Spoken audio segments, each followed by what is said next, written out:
We're here at the Christie stand. I'm joined by Dixon from Christie. Welcome, John.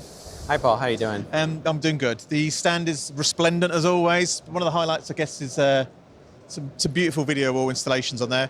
I read in the pre-show information coming out of Christie that a video wall is only as good as its weakest link. Can you explain kind of what that is, please? Right. So, when you look at a data sheet or a spec sheet of a display, you might think it performs to one level, but actually, if you look at the system as a whole, the acquisition of the source, the transport of the source, and then the display and resolution of the source on the display. If one of those parts or pieces breaks down and can't perform to the level that you expect, then it really doesn't mean anything. Yeah. Our readers are system integrators. Why should they be looking at the 1mm narrow pixel pitch LED? Because that used to be very sort of specialist area. Why should those guys be looking at that sort of technology right now? Yeah, right. So here at the show, we're actually demonstrating some new technology. It's a preview of a 1mm pixel pitch LED video wall. And it's astonishing. It's delivering resolution even finer and finer, and due to some new technology that's becoming available, the manufacturing of it is much more easier and simpler.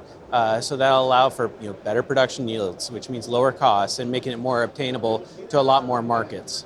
And where do you see that the 1mm going into? Do you see corporate market taking that up? Absolutely. So I think there's a couple of specific areas where we see demand for that. Control room applications where they're looking to really have a high resolution, lots of different images on the screen, and then also just up close and personal, more corporate signage type applications. That's where we're getting. So where you need that real super detail. Yes, absolutely. Yeah. Okay. And the LED video wall was a very crowded marketplace. So we see it on the show, we see it every year at ISE. Why is it important for system integrators to go to companies like yourself that offer the kind of end-to-end package? Why is that important to buyers to get the best result? Right. Yeah. It kind of gets down to the first point you talked about is you're only as good as its weakest link, and so if you have a full solution that you can deliver from again end to end, capturing that source, distributing that source, then displaying that source, it really alleviates a lot of the issues that can happen along the way, and maintains the image performance and quality that you expect. Fantastic. John, many thanks for your time. It's been a pleasure. Yeah, it's great to talk to you.